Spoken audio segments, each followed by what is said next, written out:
Benvenuti, nuova puntata della nostra storia, come sempre un salto nel passato per capire il presente e magari anche progettare il futuro. Come sempre due gli ospiti di questa puntata, con il primo parleremo non solo di politica con il Partito Socialista, ma andremo indietro nel tempo a rivedere i casi come il vino al metanolo, come ad esempio la Simmel e anche, perché no, con il Teatro Comunale di Treviso.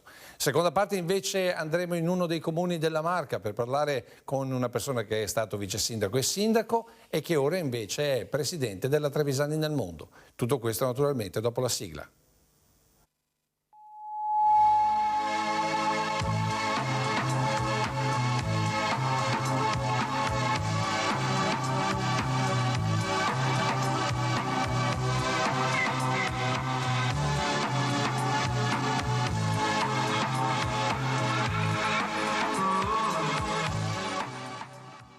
Quello di oggi è stato un pomeriggio importante per il Partito Socialista impegnato nella celebrazione dei congressi provinciali di Treviso e Venezia. Nel capoluogo della Marca non accennano a placarsi le polemiche tra le componenti demichelisiana e zanelliana del partito e il congresso dovrebbe aprirsi domani con una situazione di grande tensione. A Venezia l'assise congressuale si è aperta nel tardo pomeriggio. Vediamo in proposito questi servizi.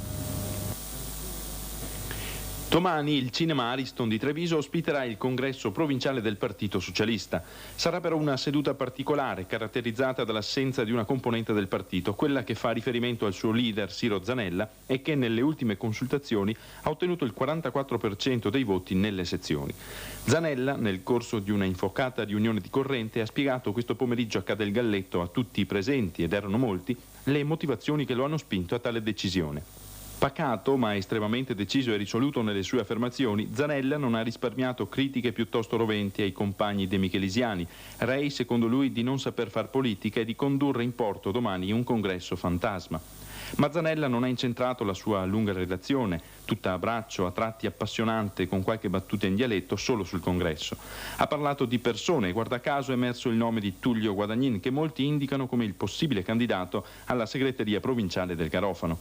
Ebbene, Zanella non ha lesinato critiche e asprezze, definendo la componente di maggioranza vecchia, stantia, non in grado di supportare i pensieri con azioni e strategie politiche. Gli unici che sappiano far politica siamo proprio noi, ha detto Zanella con tono soddisfatto, e se dovessimo scontrarci su questo piano in provincia, tutti i voti li prenderemmo noi. Dunque a Zanella il nome di Guadagnin non piace proprio, come non piacerebbero neppure i nomi di Jacobi o Nencioli. E dalle risposte di Zanella ad una domanda di un compagno presente, perché si criticano così aspramente altri elementi, che comunque sono socialisti, si è anche capito che lo scontro non è solo politico ma di carattere personalistico.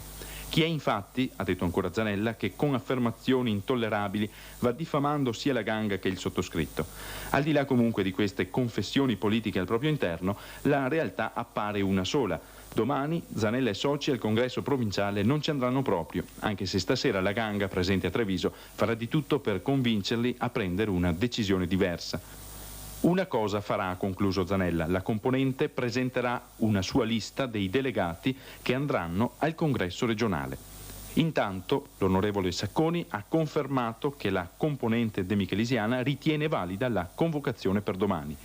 All'Ariston ci sarà dunque il 56% dell'anima rossa del Garofano. Maurizio Jacobi, anzi come direbbe il mio vecchio direttore, avvocato Jacobi, cosa ha fatto per essere così cattivone nei confronti di Ciro Zanella a quel tempo? Ma francamente non lo so e non me lo ricordo neppure, è passato tanto tempo. Uno dei vantaggi che, pochi per la verità, che quando si disperde un partito politico come si è disperso il nostro, poi dopo restano le amicizie, quelle vere, e se ne vanno via quelle che invece vere non sono. E io credo di essere in ottimo rapporto con Zanella tuttora. Glielo chiederemo. Però sì. Lì emerge invece tutto un conflitto. Allora, noi qui ovviamente siamo in questa parte per raccontare il PSI trevigiano e il PSI Veneto, perché poi c'è Giusy Laganga che viene, mi pare addirittura come commissario per rimettere a posto direttamente da Martelli da Roma, per cercare di mettere a posto le anime socialiste venete. Com'era la situazione?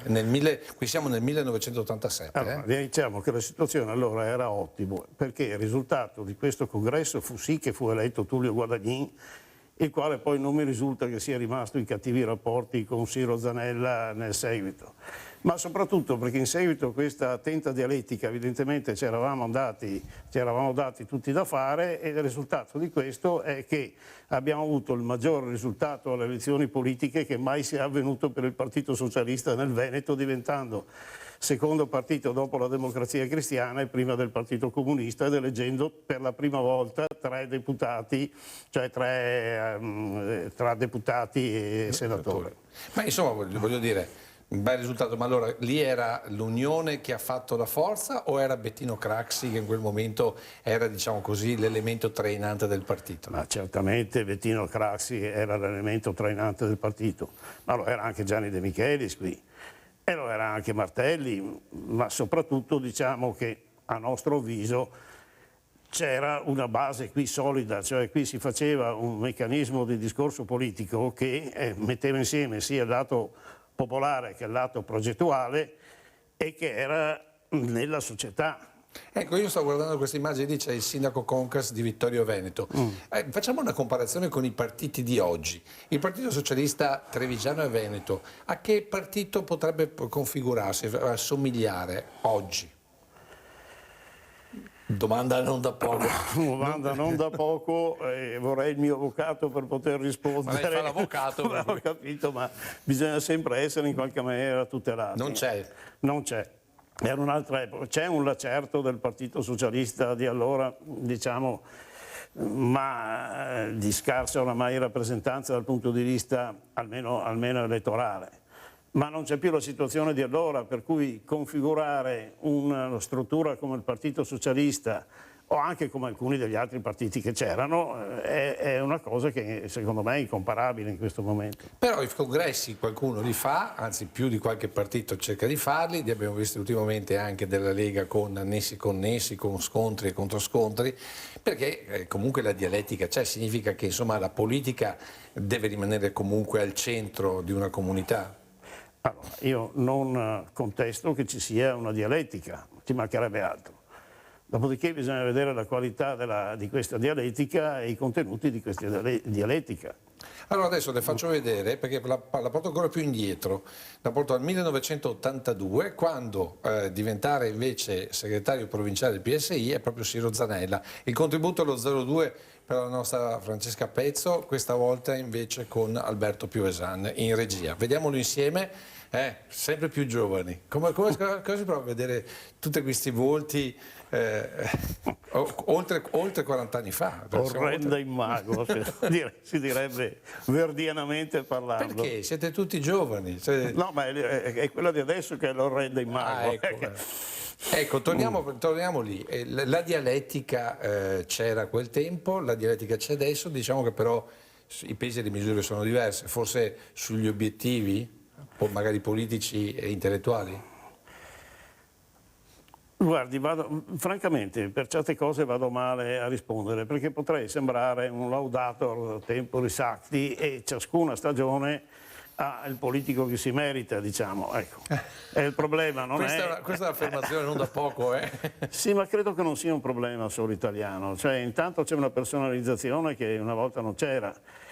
E tutti questi discorsi che facciamo sul Partito Socialista, su altri partiti eccetera, erano comunque frutto di una dialettica interna che cominciava dalle scuole di partito, in cui tra l'altro per fare una qualche carriera politica dovevi passare prima nella sezione, poi dopo come segretario di sezione, poi dopo magari consigliere comunale o altro eccetera, ed era una progressione politica che consentiva la coscienza delle cose. Adesso spesso e volentieri c'è il personaggio il quale è gradito, chi magari ha qualcuno perché è intelligente, qualche altro perché magari ha dei tatuaggi e quindi di conseguenza deve partire in una qualche maniera e c'è qualcuno che lo segue. Ma una volta non avremmo mai fatto il discorso sono il loro capo, dovrò pur seguirli. Adesso uno parla, dice qualcosa, magari dice una cavolata, gli altri gli credono e non sa più come tornare indietro. Adesso le faccio un'altra domanda, ma a quel tempo uno valeva uno? Guardi, allora, questa è una delle cose che secondo me ha rovinato abbastanza la politica. Il problema è questo, dal mio punto di vista, per amor del cielo. Se io ho un'appendicite, preferisco farmi curare da un medico piuttosto che dall'idraulico. Ciascuno ha la competenza, se la deve fare e se la deve creare anche in politica. Quindi tra uno l'altro non vale uno, insomma. No, non vale uno. Mi pare che No, ciascuno vale per se stesso, per amor di Dio. La personalità è la roba più importante che c'è. Però non è detto che questa personalità sia professionalmente adatta a fare determinate cose. Se riconosce qualche volto, perché noi, anche i nostri telespettatori a casa, non tutti i volti... Questo è De Biasi, per esempio. Appunto, Zanella di fianco. Vede, con i volti ce li cita perché fa sempre bene, come dire, a ricordare Graziano De Biasi, vicepresidente della provincia. Marchetti, presidente della regione. Del Consiglio regionale. Del Consiglio regionale, insomma, e nonché sindaco anche di Castelfranco, se non ricordo male. Sa che non me lo ricordo, è stato, questo ovviamente è Zanella. Giovanissimo. Lei si rende conto che parliamo dell'82? Quanti anni sono? Sono 41 anni. Però voglio dire, in questi 41 anni c'è questo portato politico, c'è questa possibilità di fare un excursus sul passato per vedere il presente. Ad esempio, qui ad esempio questo gesto del garofano ci riporta molto a, come dire, è molto di craxiana memoria. Sì, vedo anche Sacconi e vedo che il teatro comunale che c'è gente che fuma dentro, cosa inconcepibile ora da parecchio. Però 40 anni fa succedeva anche questo. Era nato Mauro, sì. Ecco, però proprio perché stiamo continuando a vedere queste immagini, voi avete avuto comunque un'evoluzione dal socialismo di Nenni, faccio un esempio, e di Pertini al socialismo di Bettino Craxi e di Gianni De Michelis. Come l'avete vissuta? Intanto questa evoluzione non ha mai perso il dato di principio. Io ricordo che il nostro partito è il partito dello Statuto dei lavoratori, quindi il partito di uguaglianza e di tutela dei diritti.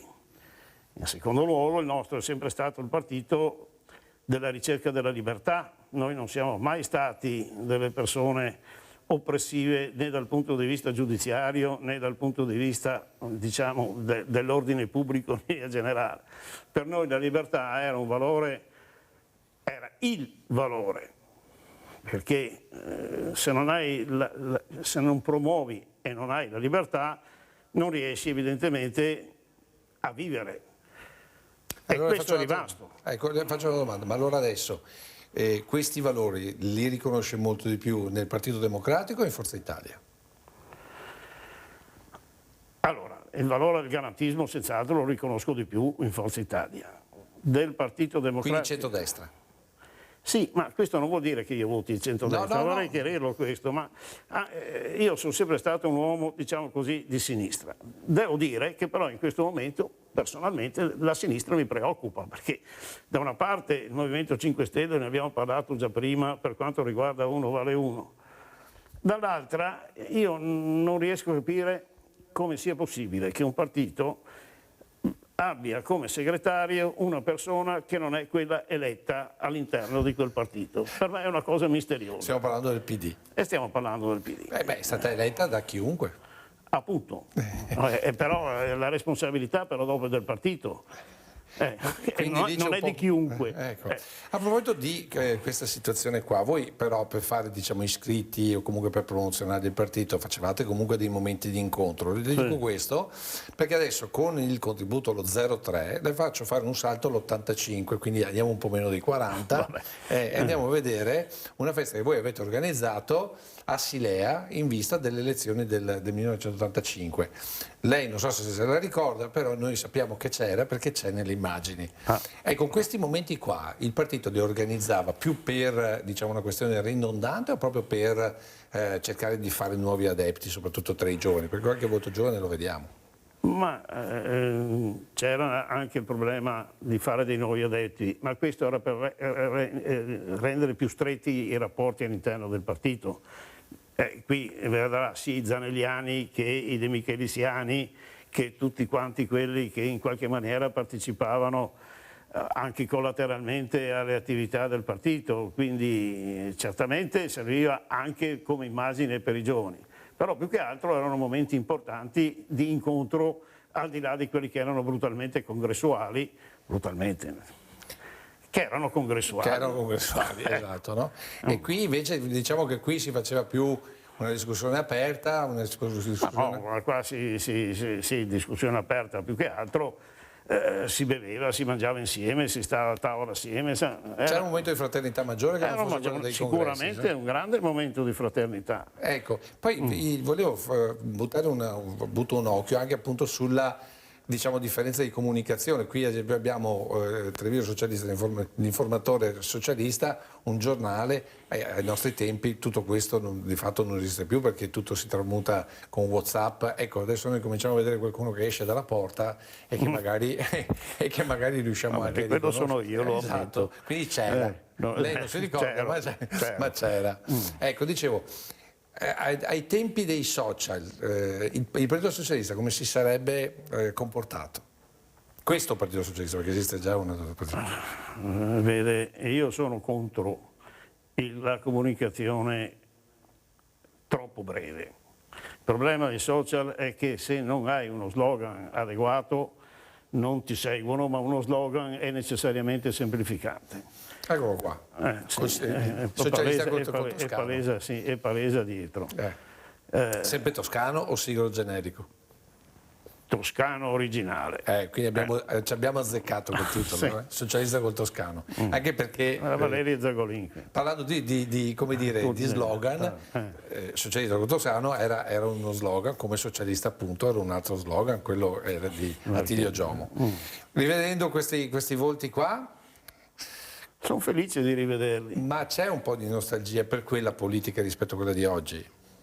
Sì, però devo anche dire che una volta che mi hanno abrogato il partito per via giudiziaria, io non ho sentito nessuna necessità di riprendere politica da qualche altra parte.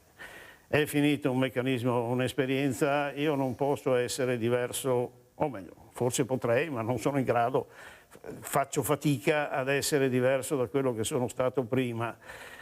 E quindi non mi sono mai più rimesso in politica, però ho scritto un libro che non è che voglia... Il manuale del politico professionista. Sì, ma è manuale del politico professionista valido per qualsiasi regime. Quindi deve essere chiaro. Ecco, lo facciamo vedere, ma è in distribuzione? Non è più in distribuzione, se no non mi sarei permesso... Però è sempre bene leggere. Sì, sappia che questo era l'unico autorizzato dalla CEA-PD, Corporazione Europea per l'abolizione del dilettantismo in politica, per la meritoria idoneità a favorire l'eliminazione della concorrenza sleale di dilettanti in conformità della direttiva CEE 33.848 del 93. Quindi l'Europa ha normato anche il politico professionista. A proposito di politici professionisti, adesso le faccio sentire anche una voce che fino adesso abbiamo visto solo immagini, a parte il servizio iniziale. L'insetto lo 04, abbiamo visto la festa del PSI nell'85 e adesso sentiamoci invece una voce che è quella proprio di Bruno Marchetti, sindaco di Castelfranco, presidente del Consiglio regionale. Sentite come parla della Marca del Veneto e del nostro territorio. Care compagne e cari compagni, cari amici, io vi chiedo scusa per questa voce gracchiante. È il partito che ha dimostrato di saper parlare, di saper proporre, di avere delle idee. Negli anni 70, quando aprivate la televisione, si parlava sempre del modello di sviluppo veneto e si intendeva democristiano, contrapponendolo al compagno Gianni De Michelis, ministro del lavoro. E se Treviso, diciamo la verità, non può, come è stata mantenuta per troppo tempo, essere la città del cicchetto del buon vivere. Treviso deve diventare parte integrante per il Veneto del futuro. Treviso, Padova, Venezia, noi vogliamo certo nel 3050 la grande via d'acqua che colleghi la laguna al Danubio, ma prima vogliamo il traforo del Brennero, prima vogliamo la razionalizzazione delle strade che vi sono, prima vogliamo un Veneto capace di capire che oggi si trova in una posizione fortunata rispetto alle altre regioni vicine. Ci sono i centri di ricerca tecnologica, ci sono delle industrie capaci di fare di quest'area, che rappresenta oltre un quinto della popolazione veneta, l'area economica centrale, il supporto centrale per il Veneto. E Venezia deve diventare la capitale sul serio del Veneto. Allora, questa è una cosa che potrebbe essere riprodotta adesso tale quale. Marchetti in quel caso si era dimenticato anche del progetto della Venezia-Monaco, che se fosse stato allora realizzato credo che avrebbe creato una determinata quantità di vantaggi per il nostro. Questo è il meccanismo del progetto, cioè quello che si fa fatica, ma non voglio parlare neanche della situazione trevisana perché magari non va neanche così male, ma quello che fai fatica a intravedere sono i progetti di ampio respiro. Quello, ed era poi la mentalità di Gianni De Michelis, erano sempre progetti di ampio respiro. Magari alcuni non saranno stati perfetti, per amor di Dio, ma era un'idea. E il problema è che quando hai un'idea, ma ti trovi contro il nulla, vince il nulla. Non c'è niente da fare. E quindi, diciamo, tirando un po' le somme di questa esperienza, guardando adesso con le parole del passato, a questa politica, a questa nostra comunità mancano le idee, manca una visione di futuro. La prima cosa però da verificare è qual è l'idea di futuro che ha la società, perché il politico per qualsiasi cosa possa fare, in fondo non è né migliore né peggiore dei cittadini che rappresenta. Quindi nel momento in cui trovi una crisi della società o trovi il meccanismo di progettazione in grande, o se no tutto quanto resta nell'ambito della mediocrità per forza, perché mediocri siamo noi.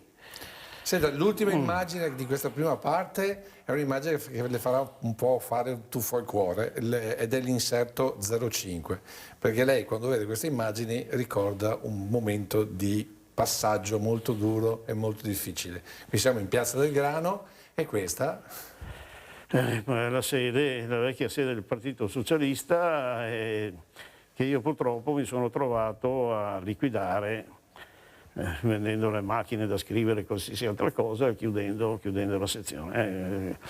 Tu vuoi che io rinovelli disperato dolore che il cor mi preme, perché questa è chiaro che è stata una delle cose più tristi della mia vita. Perché questa dimostra la fine la fine totale. La fine totale di un partito, di un'idea e di un momento storico. A Treviso di sicuro. Poi dopo c'è chi è andato di qua con merito, chi è andato di là con merito, eccetera, però quello non c'è più. Però i garofani sono rimasti, li abbiamo visti anche negli ultimi saluti di alcuni amici, o no? Certo. Però sa, un conto è avere la nostalgia e un conto è avere il potere, è un'altra questione. Poter gestire, insomma. Poter gestire, sì. Va bene, allora torniamo in studio, grazie Francesca e Alberto, e adesso noi ci fermiamo per un po' di pubblicità e ripartiamo perché abbiamo da parlare ancora di metanolo, della Simmel e del Teatro Comunale, quindi non poco, No.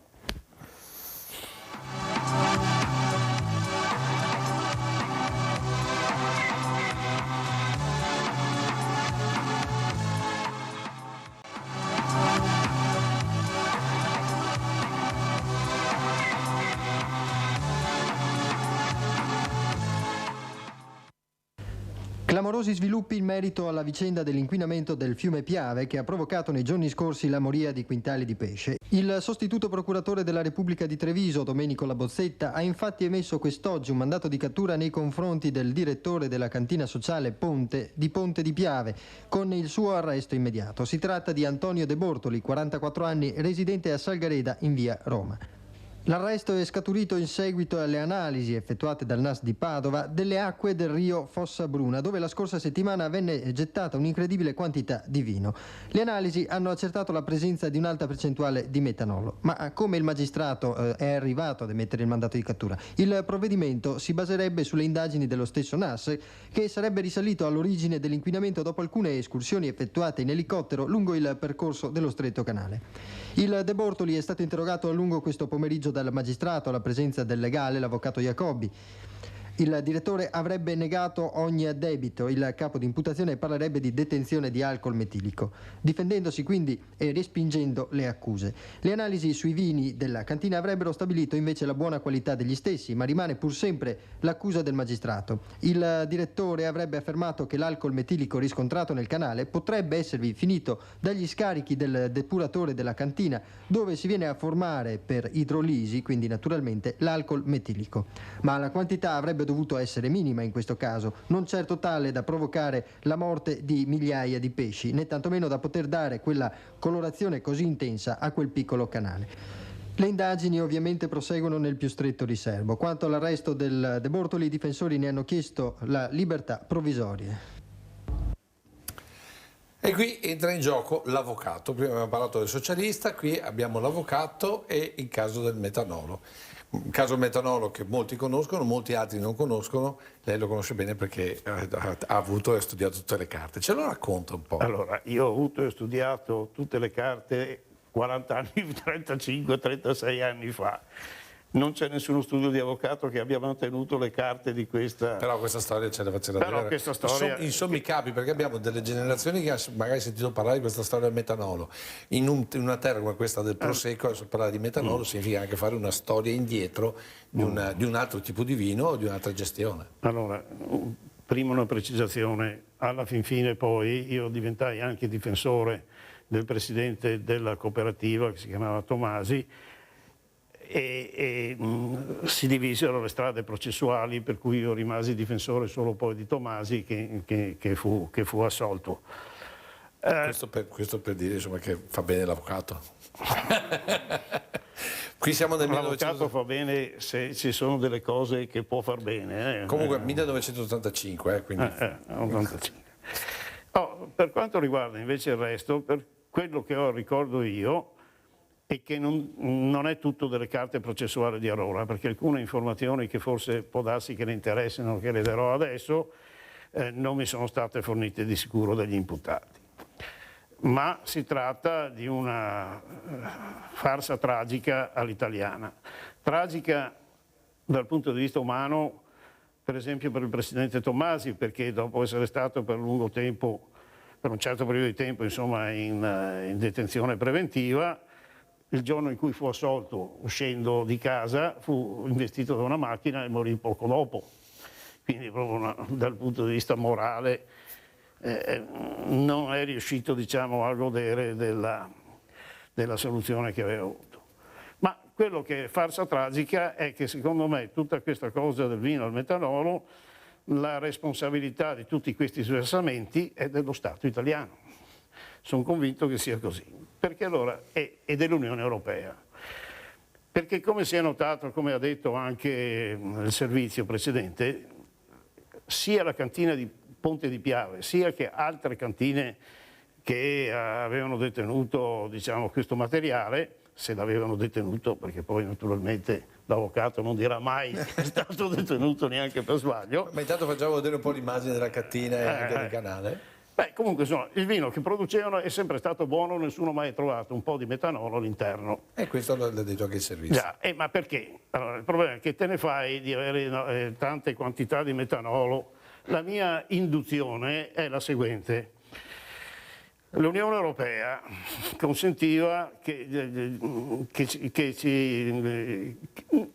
impediva che ci fossero delle eccedenze di vino e quindi le eccedenze di vino le avrebbe acquistato attraverso l'AIMA e pagandole e quindi dando delle cifre anche consistenti, che erano queste eccedenze dovevano andare alla distillazione e quindi conseguentemente il metanolo gli andava benissimo da questo punto di vista. Il problema è che non tutte le cantine avevano le eccedenze previste e quindi lo Stato italiano a un certo punto ha consentito che chi non ne aveva abbastanza addirittura le acquistasse da altre cantine. Il risultato di questo è che venivano riempiti, molte cantine hanno riempito i loro silos con questo materiale che tanto andava benissimo, più metanolo c'era meglio era, perché dato che doveva finire come metanolo presso l'Unione Europea. Quindi alcol metilico sarebbe sì, alcol metilico, esatto. Per disinfettare? Sì, queste cose. Cosa succede? Che a un certo punto qualcuno invece, qualche disgraziato veramente, ha immesso del metanolo nel vino, per cui questo per un certo periodo ha avuto delle conseguenze, mi pare che siano 17 morti. Hanno sbagliato botte? No, alcuni hanno effettivamente messo il metanolo nel vino e quindi qualcuno è morto in relazione a questa cosa. Io credo che tutte le cantine d'Italia li abbiano odiati, quelli che hanno messo questo metanolo nel vino, perché in questo modo tutti sono stati costretti a sbarazzarsi dell'enorme quantità di metanolo, dato che il ministro di allora, il ministro Pandolfi mi ricordo, è venuto in televisione dicendo: guarda, questa cosa è gravissima, è un pericolo, certamente lo era, è un pericolo per la salute, se avete queste cose, per amor di Dio, liberatevene.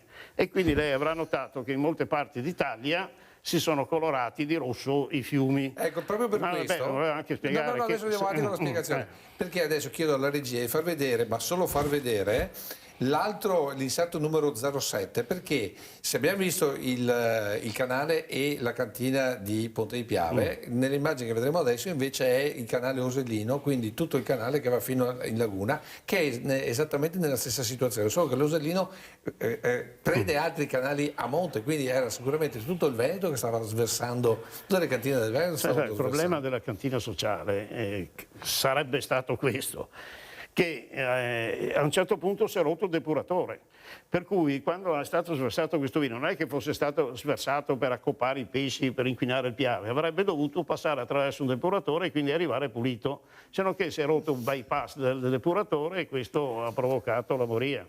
Beh, insomma, si dice che abbia provocato la moria. Si dice che abbia provocato la moria. Comunque questo è il risultato in quel 1900 di uno scandalo del vino metanolo che poi ha, come dire, ha fatto molto male al vino italiano per molto tempo, che però adesso è passato e forse addirittura da quell'esperienza lì siamo riusciti rafforzati, secondo lei? Certamente il messaggio che è stato dato è che una volta che la criminalità era cessata tutti ci mettevano il massimo della buona fede per fare vino buono, ma la verità è che il nostro vino è buonissimo e superiore di gran lunga a molti vini, compresi molti vini francesi. È stata curata molto di più la qualità rispetto a quello che veniva curata una volta, ecco. Va bene, siccome il tempo scivola via, io adesso le faccio vedere un altro servizio molto veloce, però cambiamo argomento, abbiamo fatto metanolo, adesso invece parliamo della Simmel. Vediamo l'inserto 08, Francesca, grazie. Viene valutato positivamente l'accordo sulla Simmel stipulato nei giorni scorsi al termine di una trattativa svoltasi presso l'Associazione Industriali di Treviso. Mentre la SNIA BDP del gruppo Fiat è diventata l'unica proprietaria dell'azienda di Castelfranco, prelevando anche il pacchetto EFIMA a partecipazione statale, sono stati definiti dei punti importanti sia per il settore militare, il munizionamento, che per quello civile, le catenarie. Pur in presenza di una situazione di squilibrio tra costi e ricavi, c'è la conferma della volontà aziendale di mantenere in attività la produzione civile. Ci sono commesse sicure almeno fino alla fine dell'anno. Per il solo personale cassintegrato del settore militare, dal 1 giugno verrà attuata la rotazione a 30 lavoratori alla volta sui 90 al munizionamento. Per il part-time c'è poi la disponibilità aziendale a prendere in considerazione prestazioni di questo tipo a richiesta dei singoli lavoratori. Ecco, giusto perché parliamo della Simmel, perché è stato in consiglio di amministrazione della Simmel, qui siamo nell'87. Come si fa a stare in consiglio di amministrazione di un'azienda che fa ordigni bellici e che quindi è anche, come dire, è sotto segreto di Stato? Si fa che i consiglieri di amministrazione hanno... Ce lo può raccontare un consiglio di amministrazione? Il consiglio di amministrazione era fatto in questa maniera: tu arrivavi a Milano, non so, alle 7:10 di mattina, alle 7:20 arrivavi nella sede della Simmel, arrivava il presidente, l'amministratore delegato che faceva un elenco di cose che dovevano essere fatte e allora era il momento che tu facevi la domanda e segreto di Stato. Quindi alle 7:35 era finita la riunione, riprendevi. No, ma adesso questo è diciamo un po' paradossale, però diciamo che in questi consigli di amministrazione si parlò, per esempio, sì, questo sì, della cassa integrazione, di tutti i meccanismi. Ma del dove andavano a finire il munizionamento, le armi, cioè, queste cose qua era un segreto di Stato. Quindi era un consiglio di amministrazione un po' a metà? Diciamo che era sì, a metà, nel senso che c'era un controllo generale ovviamente sui bilanci, perché questo fa un consiglio di amministrazione, c'era un controllo sulla gestione del personale, questo sì. diciamo, dove andava a finire l'armamento, questo non... Ma di là, cioè, appartenere a questo consiglio di amministrazione, che bonus le dava? Ma a me ha dato un bonus di esperienza, perché soldi... No, non è vero, ci ha dato un altro bonus, è vero? Per la sua passione, perché adesso arriviamo alla sua passione, che è quella del teatro. Ho comprato un mitra per far fuori... No, vabbè, sentiamo. Quella della possibilità di andare a vedere la Scala. Sì, vabbè, questo era perché Leni che era in partecipazione aveva il palco La Scala, per cui sono stato molto onorato di poter vedere alcuni spettacoli dal palco del Leni della Scala. E qui arriviamo al terzo punto, perché lei, oltre che essere adesso presidente di Asolo Musica, come dire, è stato vicepresidente per tantissimo tempo dell'ente Teatro Comunale di Treviso, giusto? Sì, e anche commissario con responsabilità. Allora, andiamo però appunto a parlare del Teatro Comunale, dove lei, come dire, aveva anche lì, come abbiamo parlato prima delle due anime nel socialismo, qui al Teatro Comunale c'erano più anche di due anime, una era sicuramente la sua e l'altra invece era del sindaco e presidente Antonio Mazzaroli, se non ricordo male. Ma lui era democristiano, forse era meglio. Ecco, allora proprio per questo, lei a un certo punto nel 1986, pur essendo democristiano, Mazzaroli decide di licenziare l'allora, mi pare, direttore artistico. Sì. E lei cosa fa? Anticipa, pur sapendo la decisione, anticipa la cosa ai giornali, creando quello che oggi... Questa è una leggenda metropolitana, io non anticipo mai niente a nessuno.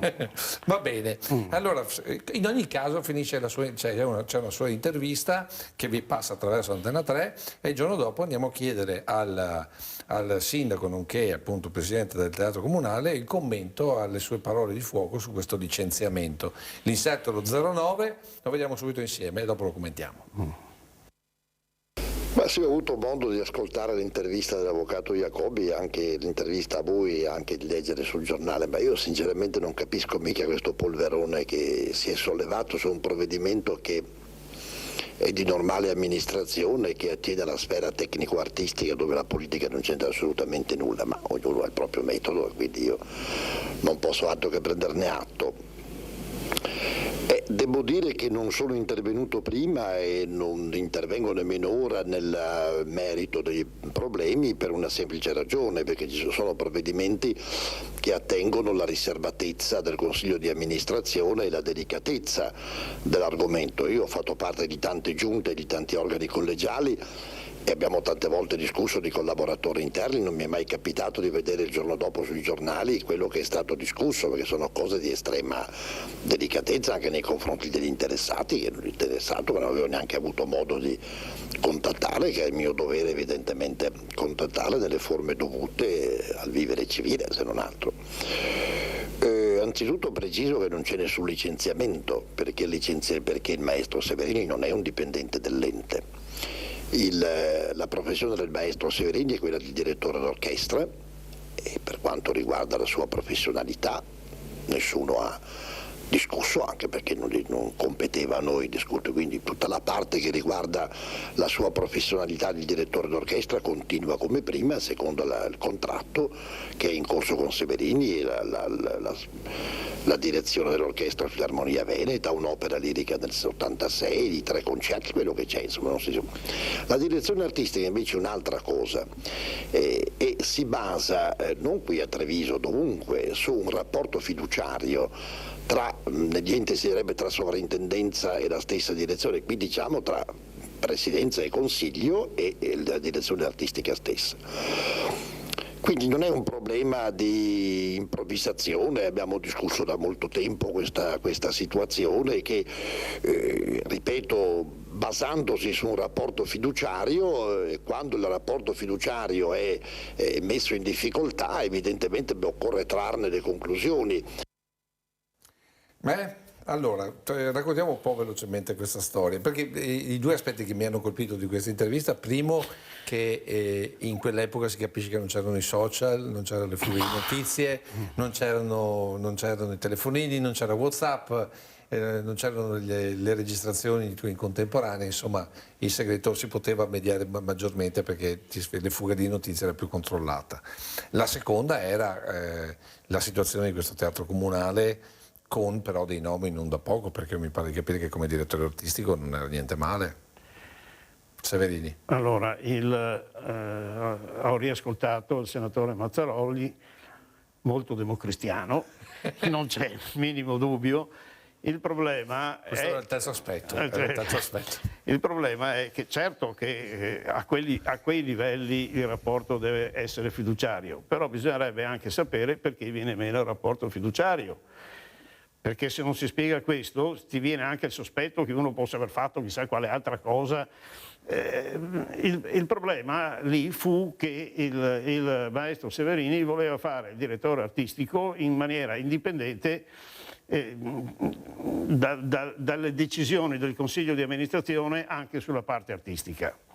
E siccome invece il precedente Consiglio di amministrazione era abituato a entrare nelle decisioni di carattere artistico, c'è stato questo dissidio tra parte del Consiglio, cioè in sostanza col Presidente, cioè con Mazzarolli, e la parte democristiana e comunista del Consiglio di amministrazione di allora, mentre io ritenevo che per me la questione politica era il fatto della veste che doveva avere un direttore artistico, e cioè se doveva essere indipendente o no nelle decisioni artistiche dal Consiglio di amministrazione. Come è andato a finire? È andato a finire che è stato rimosso e poi successivamente c'è stata una battaglia, direi molto feroce anche dal punto di vista politico, al termine del quale il teatro è stato commissariato e quindi io sono entrato nel consiglio tra i commissari, a questo punto, tra virgolette, la direzione non artistica, ma diciamo la direzione musicale sotto certi profili l'ho assunta io. E il direttore che fine ha fatto? Il direttore è stato per certi versi la mia fortuna, sia nel momento in cui c'è stata la rissa perché è stato licenziato, sia poi perché io i direttori artistici che erano stati assunti, anzi consulenti artistici, erano i maestri Tangucci De Vivo, che allora erano alla Fenice, venivano in via di carattere provvisorio e con la mia collaborazione decisero di affidare a Severini una delle opere più importanti che avrebbe dovuto aprire la stagione. Cioè? Era il Trovatore. Il Trovatore. E 2 o 3 giorni prima Severini dice che non gli va bene il cast e quindi molla tutto, se ne va. A 3 giorni 3-4 giorni, adesso non mi ricordo esattamente. Quindi disastro dei disastri. Io stavo scavandomi una fossa da qualche parte perché nessuno mi vedesse, ma per fortuna l'unico che poteva, e che era allora a Venezia, e che era amico sia di Tangucci e di De Vivo, poi l'avevo conosciuto anch'io perché volevamo fare una specie di bottega di giovani artisti come progetto. L'unico che può venire è Peter Marg, è l'unico che può risolvere questo problema. E difatti è arrivato, l'ha risolto, però l'ha risolto dicendo sì, io vengo, ma voglio fare la bottega con voi.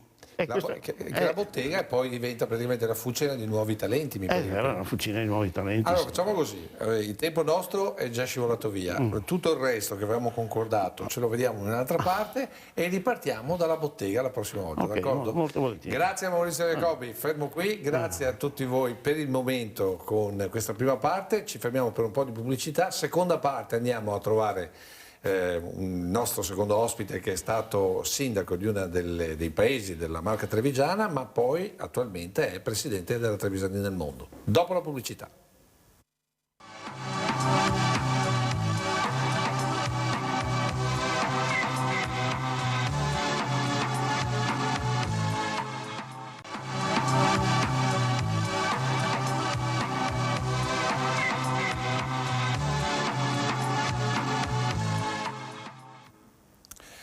Terza parte della nostra storia di questa puntata con il secondo ospite, ovvero Franco Conte. Benvenuto. Grazie, Franco Conte, buongiorno. noi lo conosciamo per l'attività parlamentare, lo conosciamo per molte altre attività anche adesso che scopriremo più avanti, parliamo già di Trevisani nel mondo, però un'altra delle sue attività, oltre a quella di istruzione che ha avuto, perché ha fatto anche il professore, il maestro, abbiamo anche l'attività da sindaco dal 1993 al 2004, però noi partiamo con lei prima, perché andiamo al Consiglio Comunale del 1990 e quindi andiamo a vedere il Consiglio Comunale di Resana del 1990 con il sindaco Mario Frasson. Allora, giusto per intanto, mentre vediamo l'immagine, poi scoprirà anche lei, di vedere, nel senso che si vede, perché, eccolo qua, lei, eccolo qua, 1990, insomma, un po' di anni fa, come si vede adesso? I frutti del tempo si vedono. I frutti del tempo si vedono, però l'esperienza anche, no? Giusto? Sì, è stata Ecco. una bellissima esperienza quella di sindaco. Come si arriva a fare, cioè perché ha fatto questa scelta da laureato poi per, come dire, entrare in politica? Perché hai scelto entrare in politica a Resana? Beh, io sono entrato in politica molto giovane. Il primo contatto che ho avuto con un parlamentare della mia zona, che tanti hanno dimenticato, Domenico Sartor, all'ultimo anno in cui facevo il liceo, l'anno della maturità. Ho trovato una persona che era in grado proprio di far venire voglia ai giovani di avvicinarsi alla politica. Mi ha indirizzato a fare qualche corso. Come ha fatto a conquistarla? Che cosa le ha detto? Ma l'immagine che io ho davanti agli occhi, ci siamo parlati nel suo ufficio per mezz'ora. Dopo Ha ha convocato detto, lui o lei si è presentato? no, sono andato assieme a un amico, siamo andati in due, siamo arrivati a incontrarlo. Dopo mezz'ora che eravamo nel suo ufficio, ci dice: beh, andiamo a fare 4 passi. Quella che lui chiamava la vasca, cioè vuol dire i 4 passi sotto i portici di Castelfranco Veneto. Col suo solito cappello nero e col suo solito impermeabile nero, lui camminava e continuava a parlare, e parlava della visione che aveva di Castelfranco e della Castellana, guardando in basso, perché questo era il suo classico atteggiamento, però guardava molto oltre per quanto riguarda invece l'idea che lui aveva, quello che voleva fare. A distanza di tanti anni possiamo dire che quelle idee che lui aveva in testa per la maggior parte si sono realizzate, nonostante tante critiche, nonostante anche non tutti fossero d'accordo. Ecco, però io volevo capire, ad esempio adesso, se lei tornasse adesso, cioè voglio dire, in questo contesto, come farebbe, vedendo l'esperienza con Sartor, a cercare di, come dire, invogliare i giovani alla politica? Perché noi stiamo guardando il passato per capire il presente, magari anche per dare uno spunto per il futuro. Allora, l'indicazione che ho avuto era quella di cominciare a guardarsi in casa propria, cioè guardare i problemi del proprio territorio, le piccole cose, che sono quelle che la gente ti chiede quando ti incontra per strada, quando hai un ruolo. Quindi partendo dalle piccole cose e gradualmente si entra poi nei meccanismi. Per me è stato fondamentale anche la seconda indicazione che mi ha dato Sartor, che è stata quella di frequentare qualche corso. Allora ce n'erano molti, ricordo i corsi che si facevano a Jesolo, ricordo quelli che si facevano a Lorenzago, ed erano dei momenti in cui si poteva crescere proprio come formazione personale, ma crescere anche come sensibilità verso le problematiche da affrontare. Quindi studiare la politica. Ah beh, questo sì.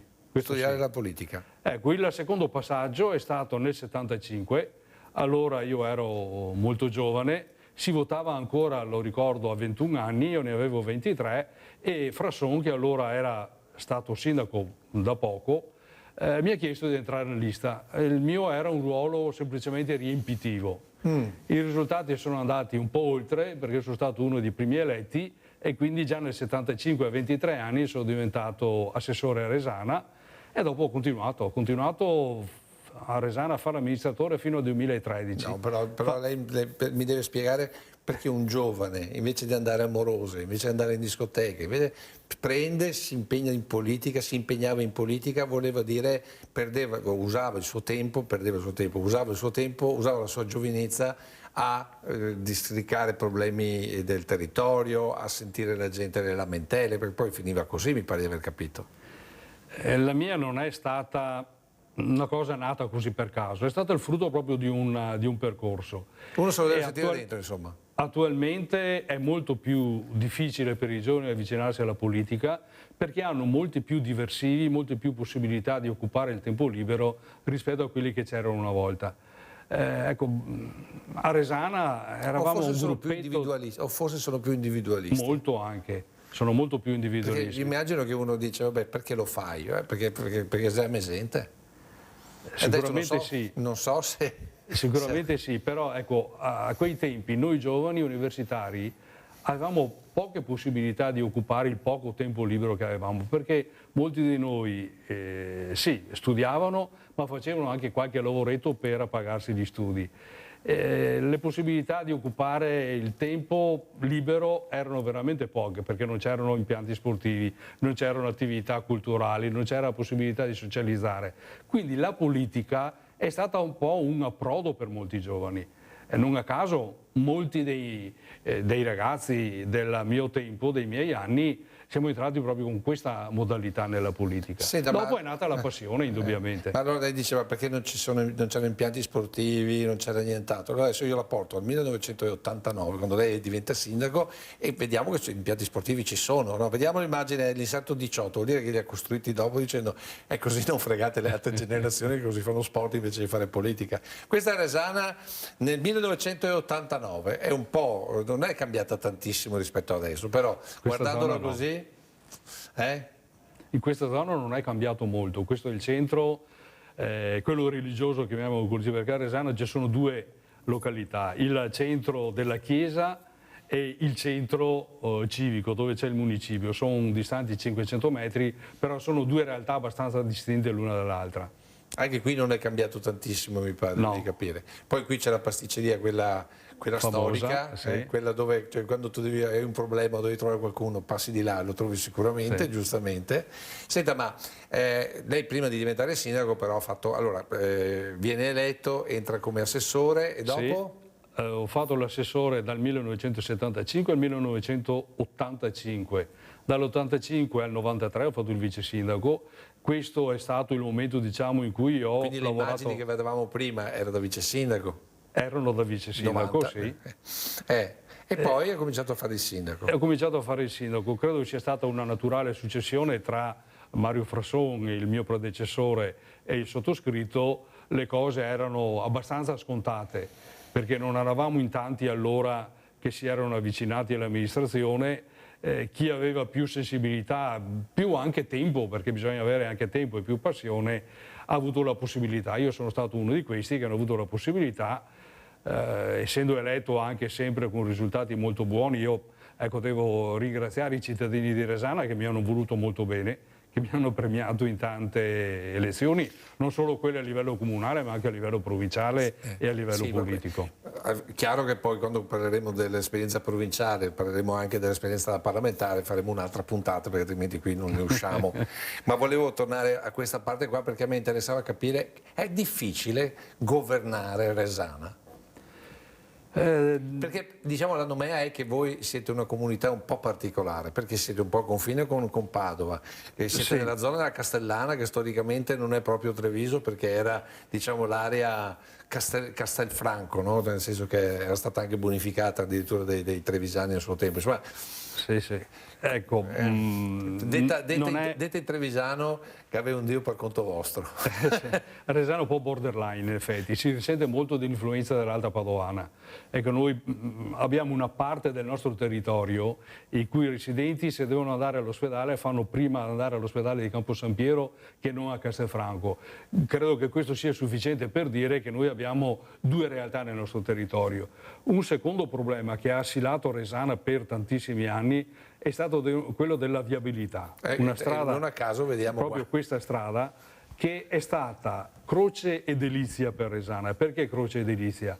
La croce perché effettivamente c'è stato negli ultimi anni con lo svilupparsi delle attività un traffico enorme. Ricordo che avevamo valutato anche quantificato e passavano 36.000 mezzi al giorno per il centro abitato di Resana e il 25% erano mezzi pesanti, quindi camion. Però Resana ha beneficiato anche del fatto che essendo posta su questa asse stradale importante ha avuto la possibilità di sviluppare molte sue attività proprio lungo la strada. Faccio notare che lì, che poi quello è il punto diciamo, dell'incrocio, Sì. lì non c'era neanche il semaforo fino a qualche anno fa, cioè, lì non c'era mica il semaforo. Il semaforo è stato messo ai miei tempi con tante battaglie, perché non è stato facile arrivare a questa decisione. A un certo punto i cittadini si sono resi conto che bisognava pensare alla sicurezza. La sicurezza imponeva che là ci fosse un semaforo. Però c'è stata battaglia perché c'è sempre qualcuno che non va bene. Non c'è dubbio. Ecco.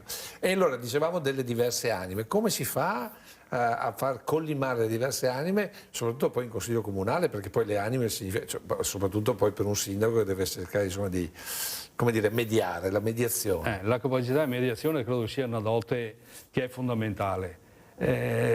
Anche se io l'ho sempre detto, o lo dicevo ai miei assessori, lo dicevo in Consiglio Comunale, noi abbiamo la necessità e il dovere di ascoltare tutti, però alla fine bisogna decidere. Ecco, io credo che questo aspetto alla fine qualcuno deve decidere sia quello fondamentale e chi fa parte di un Consiglio Comunale, chi fa parte di una giunta deve avere anche fiducia nei confronti della persona che rappresenta l'istituzione comune. Ecco, quindi ci vuole fiducia nei confronti del sindaco. Esatto, se ti voto è perché tu mi governi e se ti voto perché mi aspetto risposta, ma ti ho scelto perché secondo me sei quello migliore per governare. Prima abbiamo visto gli impianti sportivi, li abbiamo visti passare e io volevo tornare alla politica. Passaggio obbligato per crescere politicamente, per poi lei ha fatto molte altre, ha ricoperto molti altri incarichi. È importante fare il consigliere comunale, fare il sindaco, per poi ad esempio arrivare a fare il parlamentare, per poi arrivare a fare l'assessore e il consigliere provinciale? Allora, in 30 secondi io dico che il primo impatto mio che ho avuto quando sono arrivato al Senato è stato di grande delusione. Perché arrivando a sera da sindaco io ero abituato a tirare un po' la somma della mia giornata e di fare un po' un esame di quello che ero riuscito a dare come risposte.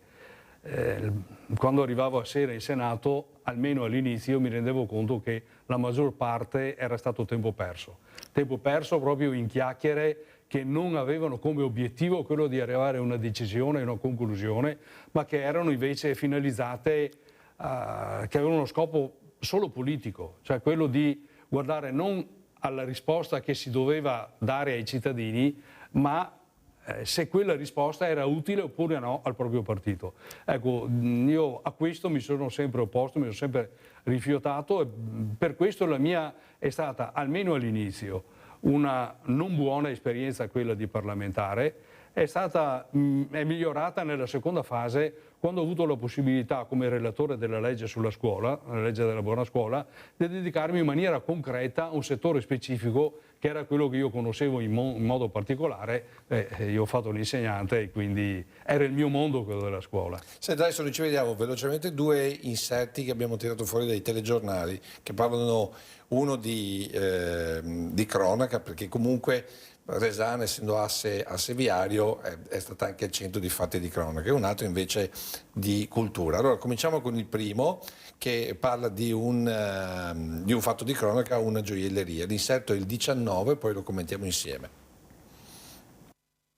Restiamo in tribunale, dove il giudice istruttore del Tribunale di Treviso, Nicola Maria Pace, ha prosciolto oggi Ferdinando Scremin, 26 anni, figlio del titolare di una ditta di autotrasporti di Cittadella, dall'accusa di aver preso parte ad una rapina compiuta mesi addietro all'oreficeria Rosso di Resana. Durante il colpo rimase ucciso il marito di Antonella Gaiotto, titolare della gioielleria. Scremin era stato riconosciuto dalla stessa Gaiotto nel corso del processo alla banda Palladino, in cui aveva un ruolo marginale.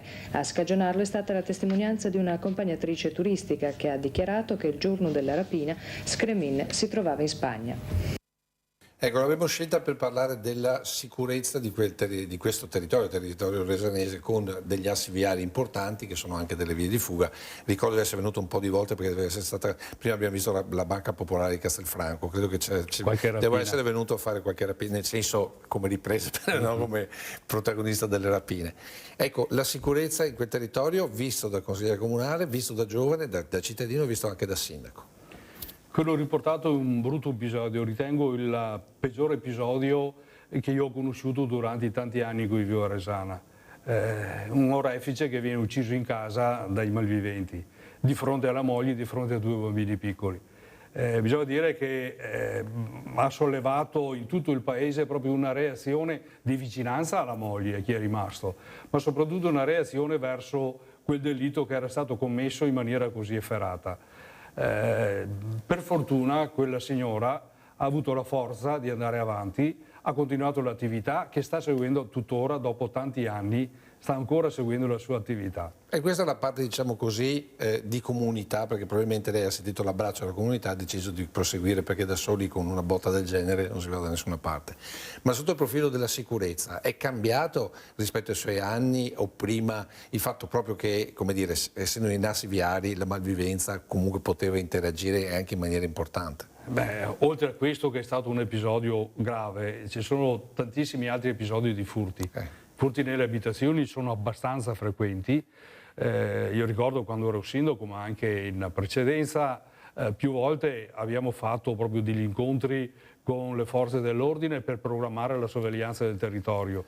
Siamo riusciti ad attivare anche delle pattuglie con il nostro personale di vigilanza comunale, delle pattuglie serali fino alle prime ore dell'alba, proprio per dare ai cittadini una maggiore sicurezza. Le pattuglie sul territorio non risolvono il problema, ma sono un deterrente. È importante che ci sia la presenza perché il malintenzionato, se sa che c'è la presenza sul territorio, gira un po' alla larga. Ecco, quindi diciamo che la sicurezza la si fa soprattutto prevenendo, insomma, in poche parole, questa è l'esperienza.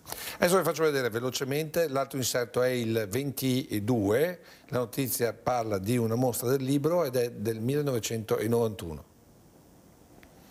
Verrà inaugurata domani alle 10 presso il locale Centro Culturale la mostra del libro organizzata dall'amministrazione comunale di Resana. Nell'ambito della mostra, che resterà aperta fino al 10 marzo, sono previste diverse iniziative, in particolare domenica 3 e lunedì 4 marzo incontri con gli scrittori Fulvio Tomizza e Gianni Padoan. L'abbiamo scelto perché mi chiedevo, la vicinanza con Castelfranco non è che limitasse molto questo tipo di iniziative, nel senso che viene Fulvio Tomizza o viene anche, non so, altri nomi altisonanti, piuttosto che andare a Resana vado a Castelfranco, che magari viene anche qualcuno di più.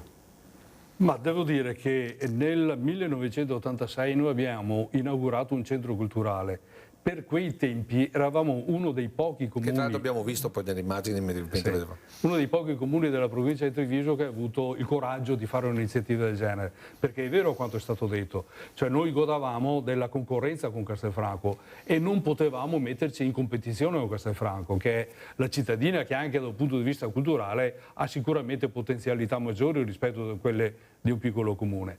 Nel nostro piccolo abbiamo portato avanti delle iniziative che hanno avuto veramente successo, perché quel centro culturale è diventato un punto di riferimento non per i cittadini di Resana, ma per le iniziative realizzate per tantissime persone che venivano anche da molto lontano.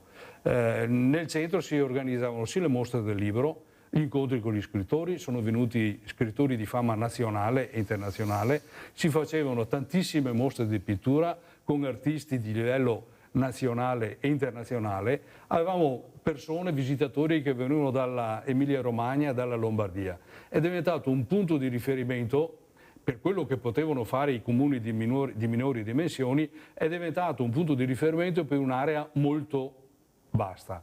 Ritengo sia stato un investimento, quello della cultura per il comune di Resana, perché ha avvicinato tantissime persone, anche giovani, a questo settore, quindi, che è uno dei settori che normalmente viene penalizzato. Ecco. Quando qualcuno mi chiede sei stato fortunato, io dico sì. La fortuna che ho avuto è quella che il primo mandato che mi è stato affidato è stato quello di fare l'assessore alla cultura. Ha consentito a me di crescere, ma soprattutto mi ha consentito di portare delle proposte veramente valide per il territorio. Quindi la sua esperienza, l'esperienza di Resana è creiamo delle strutture e dentro le strutture poi partono le iniziative, non è che sì. prima le iniziative e poi le strutture, prima la struttura attrae iniziativa. Qualcosa si muoveva già prima, perché se noi abbiamo fatto la scelta e avevamo due tesi allora, una era quella di abbattere un vecchio edificio che era un'ex scuola e un'altra quella di ristrutturarlo ricavando le biblioteche e il centro culturale. Ha prevalso la seconda ipotesi, è stata una scelta felice, però noi abbiamo avuto la possibilità di fare quella scelta perché c'era già in precedenza un interesse verso il mondo della cultura. Va bene, ecco, quindi abbiamo raccontato un po' di Resana di ieri per capire l'oggi, ma anche per dare degli spunti magari agli amministratori, per chi magari non ha un centro culturale o adesso che ci sono delle aree che sono dismesse possono tornare benissimo a essere rilanciate come luoghi di aggregazione tipo culturale oltre che giovanile. Ci fermiamo per un po' di pubblicità perché Franco Conte, quando ritorniamo, diventa il presidente della Trevisanini nel mondo.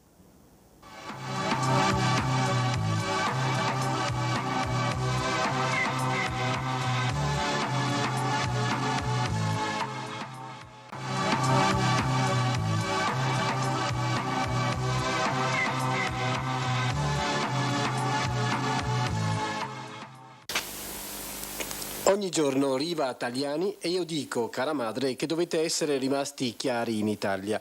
Così scriveva l'8 febbraio 1889 l'emigrante trevigiana Maria Cappellotto da lontano Brasile. Era una delle migliaia di emigranti che la fame, la miseria e le calamità naturali costrinsero a partire in cerca di sopravvivere oltreoceano. Ora ci sono i pronipoti di quei primi emigranti, sono sparsi in tutto il mondo e ogni tanto qualcuno torna alla madre patria rincorrendo il sogno accarezzato dai padri. Ma che cosa trovano? Un mare di difficoltà, ha detto oggi in una conferenza stampa Giuseppe Zanini, presidente dell'Associazione Trevisani nel mondo, l'unica associazione che ha scelto da anni di lavorare per questo pianeta così eterogeneo e complesso. Nata 13 anni fa, l'associazione ha camminato in fretta, diventando un prezioso punto di riferimento per gli emigranti. 10.000 soci, 60 sezioni all'estero, un giornale con una tiratura di 10.000 copie, un ufficio in piazza Duomo sempre saturo di lavoro. Questa è la scheda dell'associazione che il nuovo presidente cerca di rilanciare offrendole un'impostazione manageriale. Intanto parte dall'informazione. È stato organizzato a tale proposito un convegno a Uderzo per il 27 luglio dove verrà fatto il punto della situazione degli emigrati da un punto di vista socio-economico.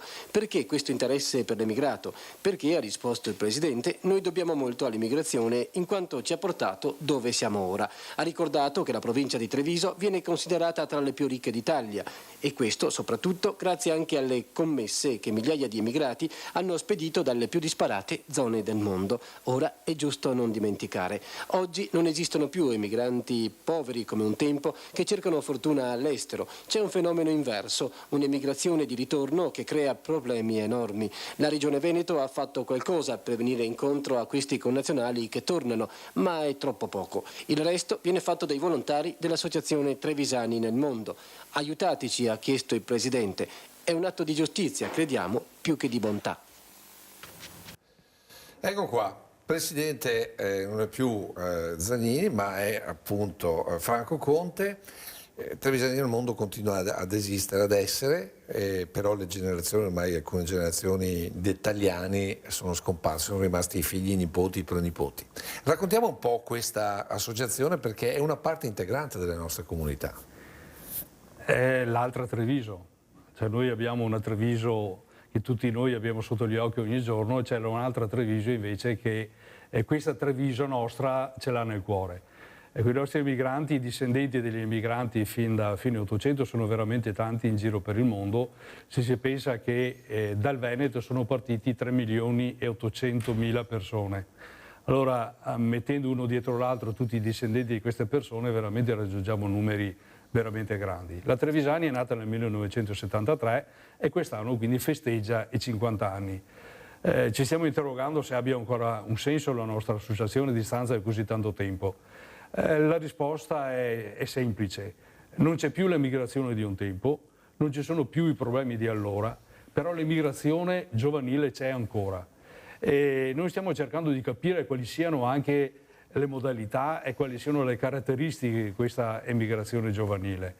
Per Perché c'è un termine che ricorre molto spesso, che è quello di cervelli in fuga. In realtà, basandosi su dei dati oggettivi che mi sono stati forniti dalla CGIA di Mestre, quindi un istituto che credo sia inequivocabile come fedeltà appunto dei dati, dice che solo il 26% dei giovani partiti nel 2020, solo il 26% ha il titolo di studio alto, cioè la laurea.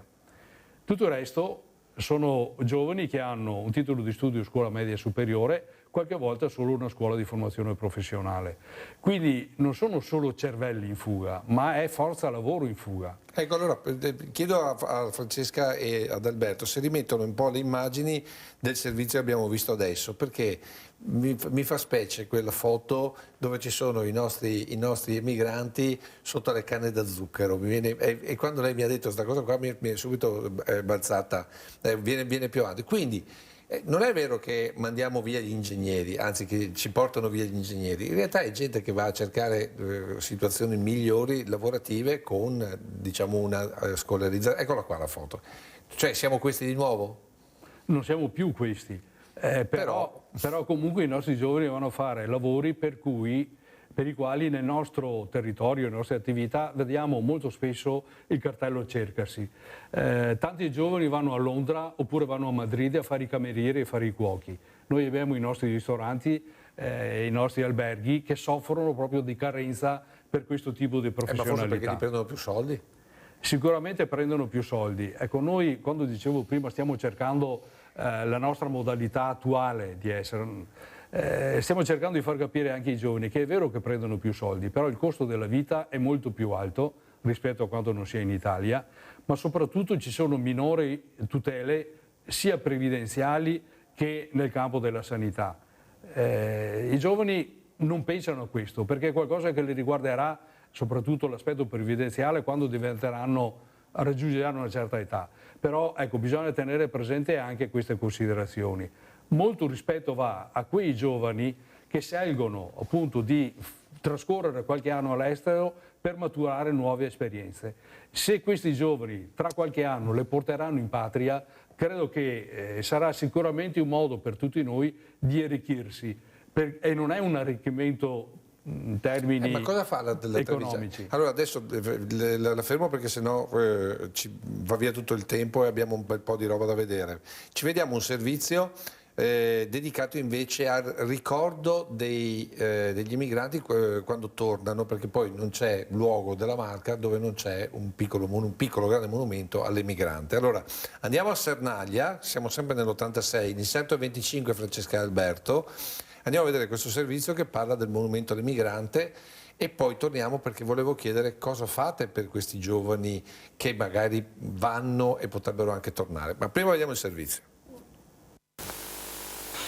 È il monumento all'emigrante, lo ha costruito proprio un emigrante. Esso racchiude in una cupoletta la terra dei 5 continenti, lì dove il lavoro dei trevigiani è stato ed è tuttora stimato e apprezzato.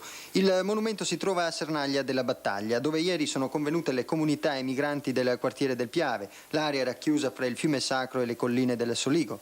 I gruppi, 16 in tutto, si sono incontrati nella sala consiliare del Comune Montelliano, presente anche il presidente dell'Associazione Trevigiani nel Mondo, Giuseppe Zanini. La giornata è stata caratterizzata da diversi momenti, fra questi la premiazione degli alunni della scuola media di Sernaglia che hanno sviluppato una ricerca sull'emigrazione e il suo apporto nell'evoluzione dell'ambiente. Ai giovani si è aperto dunque il mondo dei nonni in una prospettiva nuova, un mondo fatto di rinunce, di lavoro e a volte anche di drammi, virtù che sono servite a far emergere dall'atavica miseria di questi paesi un patrimonio prezioso che va conservato. Dopo l'incontro nella sala consiliare è stata celebrata una messa ufficiata dal vescovo di Vittorio Veneto, Monsignor Ravignani. Quindi sono state premiate 10 donne, 10 spose venute da lontano, Russia, Romania, Canada, Brasile, Messico. L'emigrazione oggi va via via dissolvendosi, ma il lavoro della Marca trova ugualmente ampi spazi in un nuovo tipo di emigrazione, la cosiddetta emigrazione cantieristica, che è pur sempre emigrazione. E questo servizio parla di qualità del lavoro dei nostri migranti, quindi gente che viene scelta per la qualità del lavoro, e di immigrazione cantieristica, nel senso che vanno fuori perché fanno cantieri interi, quindi escono, diciamo, non più da soli ma quasi in gruppo. Ecco, cosa fate voi per dei giovani che magari vorrebbero uscire, fare un'esperienza di 2 o 3 anni al massimo e poi rientrare? Ecco, cerchiamo di avvicinarli prima di tutto partendo dal mondo della scuola. Noi negli ultimi anni, ma si vede da questo filmato che la situazione era partita già tanti anni fa, li avviciniamo dal mondo della scuola mettendo appunto di fronte a loro le problematiche che accennavo prima.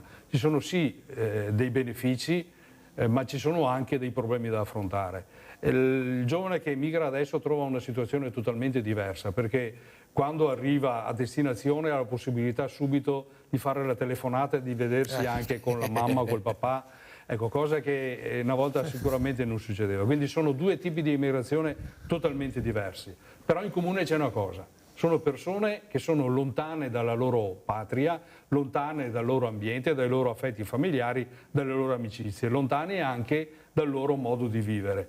Parlando con qualche giovane che sta facendo esperienze all'estero, ecco, quello che a loro manca e che ci raccontano è soprattutto la possibilità delle relazioni sociali. Loro vivono all'interno dell'ambiente di lavoro, però una volta che hanno terminato la loro occupazione sono soli. Sono persone sole. Ecco, ma ad esempio la sede della Trevisani, ad esempio, mi viene in mente a Melbourne piuttosto che in altri posti, perché voi avete anche le sedi, diciamo così, nei continenti e in tutto il mondo. Diventa un punto di riferimento per questi giovani, come lo è stato per i loro genitori, per i loro nonni? In alcuni stati sì, in altri meno.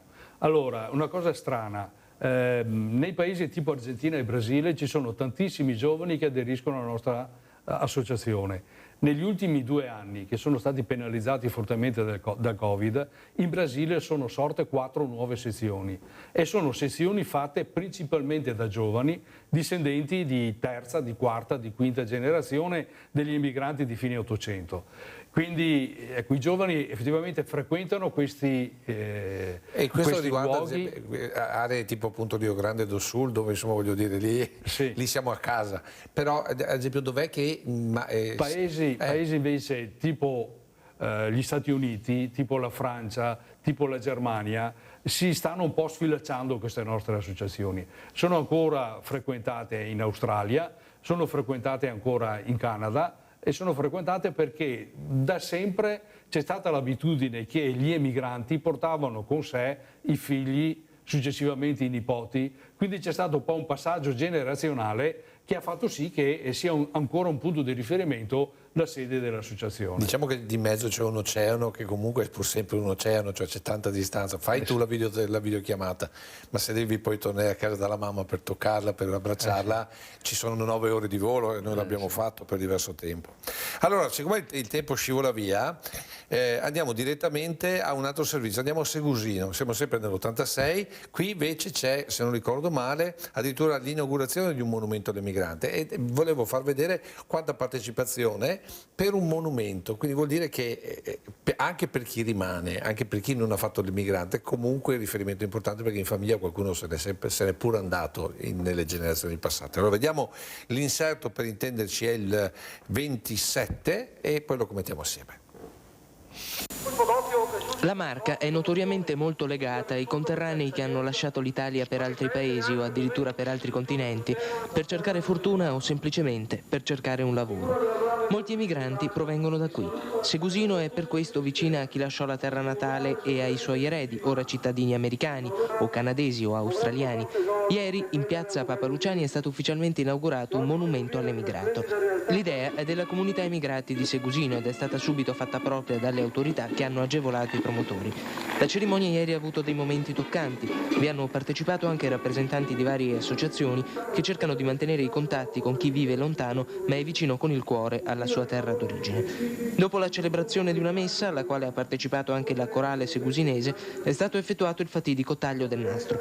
Quindi, dopo il saluto delle autorità presenti, un saluto non soltanto formale, si è svolta la premiazione del concorso di poesia dedicato all'emigrazione. Su questo tema si è scritto molto e molto ancora si scriverà.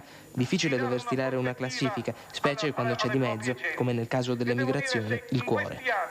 Pur nei momenti più difficili, siamo riusciti a...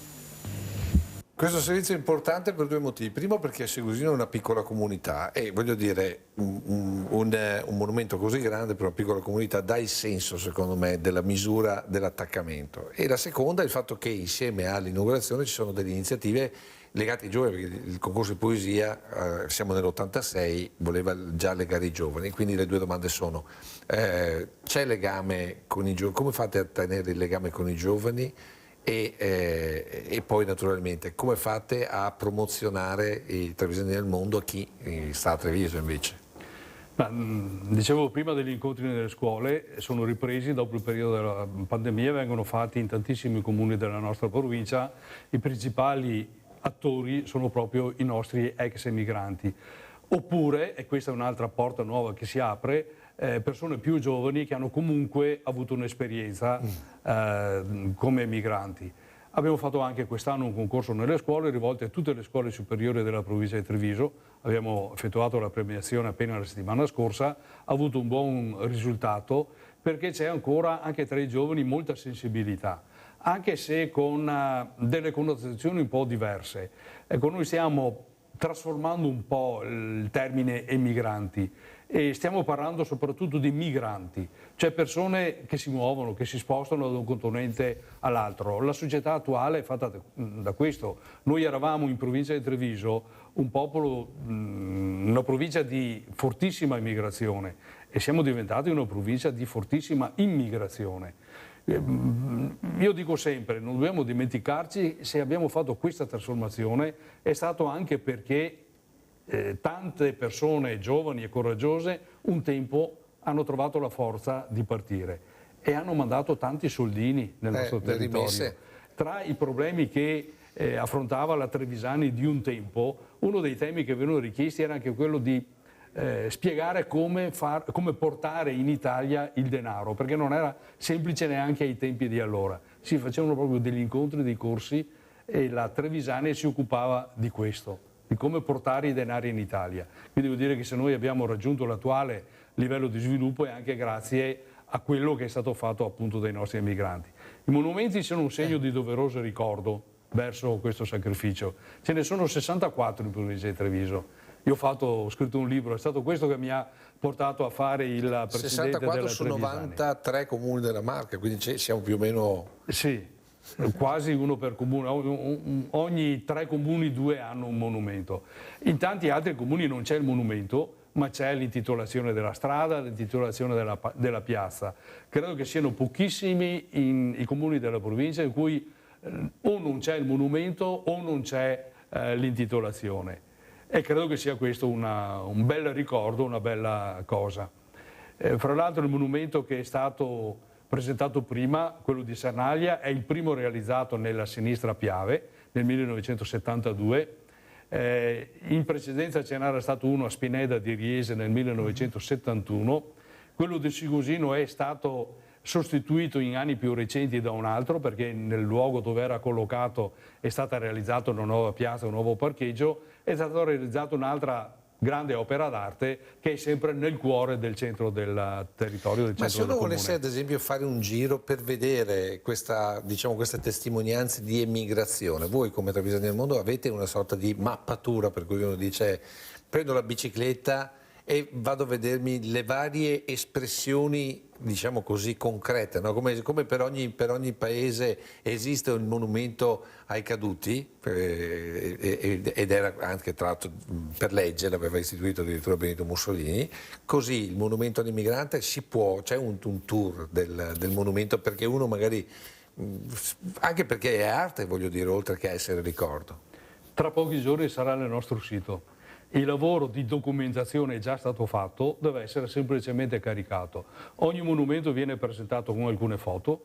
Dove è stato possibile abbiamo inserito anche una foto storica, cioè dell'inaugurazione, e c'è una descrizione che parte dall'anno della realizzazione, dall'autore, perché effettivamente è vero, tantissime sono delle vere e proprie opere d'arte e anche di notevoli dimensioni, opere importanti. Credo che sia un bel tour quello che si potrà fare per il nostro territorio. Tra pochi giorni sarà nel sito della Trevisani nel mondo che vi invito a visitare. L'ultima domanda è, Trevisani nel mondo, 50 anni, fra 50 anni come sarà?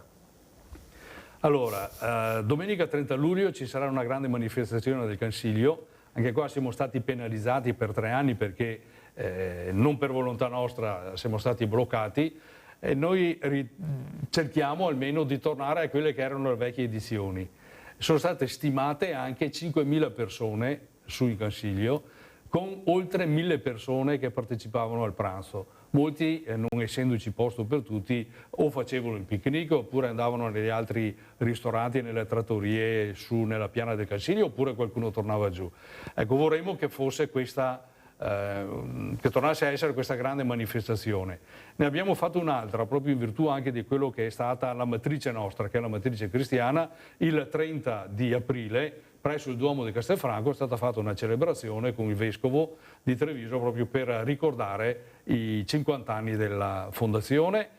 Ci spiace che non sia con noi in questi festeggiamenti, che non sia con noi Don Canuto Toso, che è stato il nostro fondatore e che è stata una persona che ha dedicato 50 anni della sua vita proprio al servizio degli emigranti, che non è stato solo un servizio pastorale, è stato un servizio anche proprio di consulenza, di vicinanza, di affetto che lui ha rivolto verso i figli della nostra terra. Ma di Don Canuto Toso magari dedicheremo una delle prossime puntate, perché noi ce l'abbiamo negli archivi, non siamo riusciti a farlo vedere, comunque c'era anche qui nella scaletta. Vorrà dire che la invitiamo un'altra volta per raccontare della sua esperienza parlamentare e poi naturalmente continuando a parlare di questa esperienza che è quella dei trevigiani nel mondo. Grazie a Franco Conte, grazie a tutti voi per l'attenzione, si chiude qui questa puntata della nostra storia, appuntamento come sempre tra 7 giorni.